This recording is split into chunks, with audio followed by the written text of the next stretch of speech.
kagabi, di ba matapos, di ba mag-fugod ako? Di ba mag-fugod na ako sana? Pagkatlo ko na ito na, ano, na last. Pagkatlo, sana last na yun. 6 years na kami. Si Sir nakikiusap na sana mag-stay pa ng another contract dahil sa dalawang bata na magawa ng days, iba yung isa hindi nakapasa. So, hindi siya ngayon pumasok sa college. Hindi mag-retake. So, dalawa sila mag-retake ng exam sa May or April. So, sabi ni Sir, dapat mag-stay ako kasi kung magbago ang helper, March, April. So, adjust sila, mahirapan sila. Pero actually, kahit ang mga bata, sabi nila, mahirap talaga pagbago kasi hindi daw mag-stay kasi si mami nila na hindi mo kasi mag-intindi yung bago pa kaya. Kasi siya sabi nila, sinabi ko, hindi mo ka-intindi sa mga ugali ni mami. Yung bago pa kaya tapos walang room na sarili. Yun ang mahirap. Hindi katulad sa akin na kahit na yan ako, okay lang kasi kahit kanino, country ko ako dyan. At saka kung gusto ko, alis ka na dyan, mahiga na po. So, kagabi, inising ako ng pulis, sabi niya, bakit? Sabi ko, tulog ako eh. Suplada talaga. Kasi nag-away kami ng isang araw eh. Pag sigaw din ako. Tapos hindi ko kaya, pumasok ako sa banyo, tapos sumigaw ako tulong ng malakas. Siguro na rin niya, tapos pagkalabas ko. Kasi ayaw ko ng doon na, kasi kapag hindi ka sumigaw ko ng sasabog ka, na parang kaya yung sa mga bago, sabi niyo, hirap-hirap. Ay, hindi yan mahirap niyo. Mas mahirap ang dinaanan ko dyan hanggang ngayon. Pero nag-stay ako 14 years na yan sa March. Tapos, 14 years na sila. Yeah. 14 years na yan. Sabi ni Ma'am, kulang na lang patyanay kami. Sabi niya, kulang na lang sa atin. Mas magpatyanay, no? Tapos sabi niya, paglabas ko doon, naligo ako kasi grabe na ito. Kapag hindi ako maligay talaga yung sa stage pa na ng edad ngayon, gano'n din sila. Kaya tatlo kami pag kami, hindi tatlo na talagang kaya si Ma'am sabi, stop, Rose, stop! Si Ma'am palagi yan ganyan, stop, don't look. Tapos si Sir Sumisto, Rose, stop lang. Pag-awat kami ni Ma'am, si Sir yan sa sala, Rose, stop lang. Pag sumigaw ako kay Ma'am, sabi niya, stop! Don't look! Ganun yan sa akin. Kasi kapag mag-tuk ako, talagang tulad na lang, boxing kami dalawa dyan. Kaya sabi ni Sir, pagkatapos ko ka naligo ng isang araw, naligo ulit si Sir. Sabi ko, kaya na tayo malamig. Naligo na kami malamig. Salamat sa Panginoon at sa nagabi, tinanong niya ako, pinalabas niya ako kasi tulog na ako. Sabi niya, pag-talk to you, kasi babalik sa UK yung alaga ko. Kung anong desisyon ko, kasi sinabi ko sa kanya, mag-renew ako, mag-extend ako, pero Christmas at New Year dapat uwi na ako, sabi ng asawa ko. So matagal ko na yung sinabi sa kanya, pero walang sinabi ko sa kanya. Kapag walang update hanggang October, sabi ko, it's okay, uuwi ako, sabi ko. So siguro, inano na nila kasi ilaga ko na lalaki. Nag-usap siya na kagabi, kaya pinalabas ako nung pagkatapos nila. Sabi niya, kung mag-extend ka, uwi ka, pero alam mo kung gaano ka mahal. Mga ano pa yung mga December na ticket?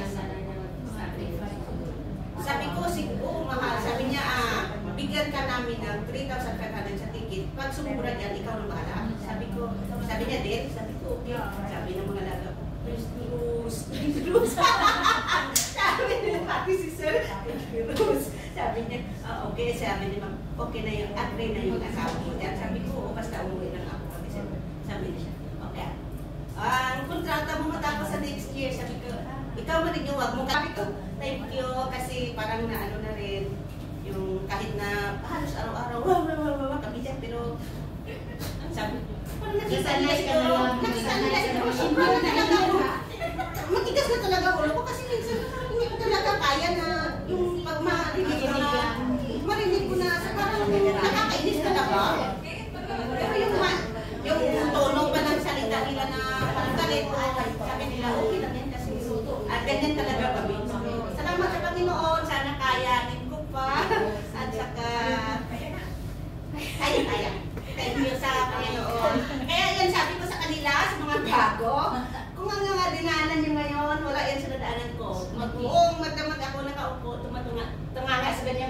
bintana na yan, no? Doon ako tumitingin, umiiyak ako at nag-pray sa Panginoon na sana anuhin niya yung loob ng amo ko. Grabe talaga yan. Wala akong natulog. Minsan, kahit Bible, bawal sa akin. Magkanta, bawal sa akin. Yung Bible, pinapasok ko dito. Wag mag-bring ang ano. Minsan, pinapasok ko doon sa mga bilil ng ref o sa ilalim ng washing machine. Kahit sa CR, nagbabasa ko ng Bible. Kaya yun ang sabi ko sa inyo, kahit anong hirap, hindi kayo sinasaktan. Tsagaan nyo yan. Kasi walang makakatulong sa ating dito kung yung sarili natin pasama tayo. Kaya yun, Panginoon na talaga yung dapat natin kapitan. Salamat sa Panginoon. Sige, meron po ba? Napapasalamat talaga ako sa Panginoon na ang father ko is okay na siya. Kumakain na siya.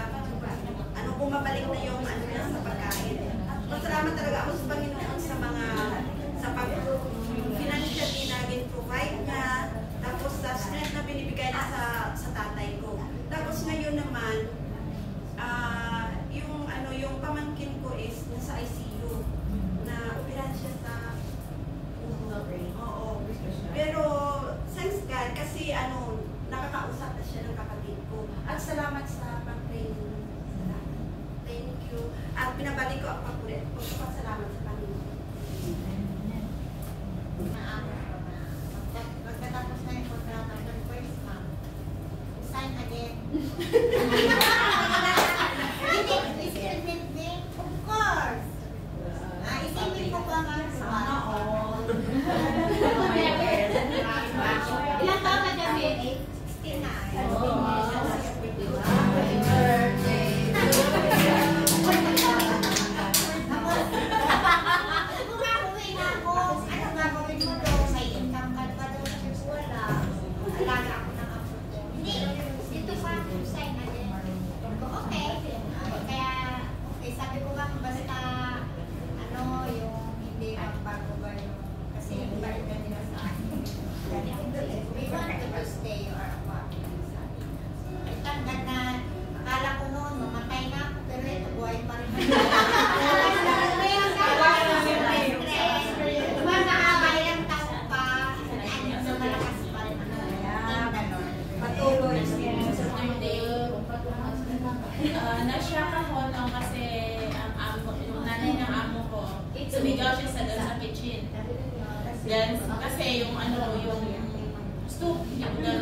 10 man nila ang pamatasan nila pag-usapan. Mamulang to, thank you. Do every morning. Bagong dating. Ano na ako dito, 2024.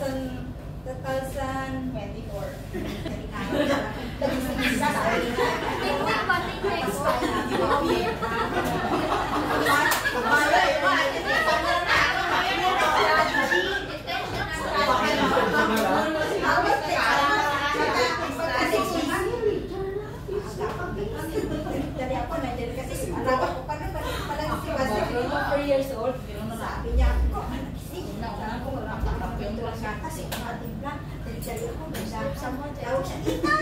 Tita, hindi ko talaga pinansing. Hanggang doon sa cart na ako. Tita! Sabi ko pa siya, your salary! Ay, yes! Your salary! Ay, yes, yes, yes! Enjoy nyo lang. Enjoy. Para hindi kayo masyadong kinikim-kim natin lang. Basta salary, hindi talaga yun. Hindi yung mabalik. I-share ko lang, no, on the way kasi, syempre na haba ng pila sa immigration, no. So I think it's a good thing somehow kasi I get to get my Bible and read sa phone. But it says there kasi faith, ano sabi doon, faith triumphs in trouble. So, anong trouble naman ang meron? Like ako today, I adjusted my time kasi like, yeah, last week kasi parang I arrived around 10:20 ganyan din. So, I adjusted my time. I really get up early. I do everything 1 hour earlier. So, ano yung immigration lines it let me down. Ang haba ng pila kasi holiday.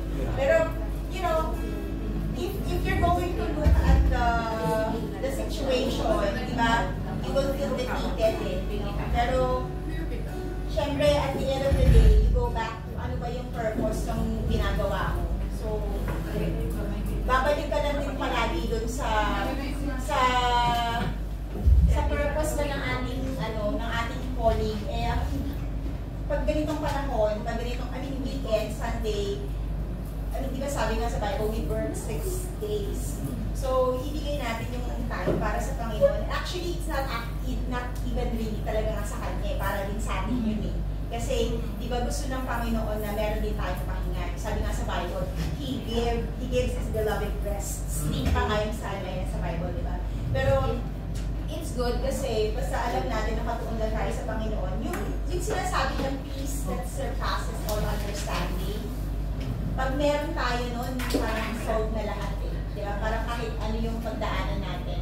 If we have that peace that surpasses all understanding, parang lahat gumagaan. And syempre yung peace naman na yan, saan lang natin matatagapan sa Panginoon. So, if we get to fellowship with one another, yung mere presence lang natin, nakikita natin yung isa't isa, blessing na. Diba? Kahit hindi ka magsalita, makita mo lang ngiti, makita mo na, ay, hindi na siya pagkain. Diba? Tapos nag-share pa, tapos nakag-pray ka pa. It's really a very big help. So,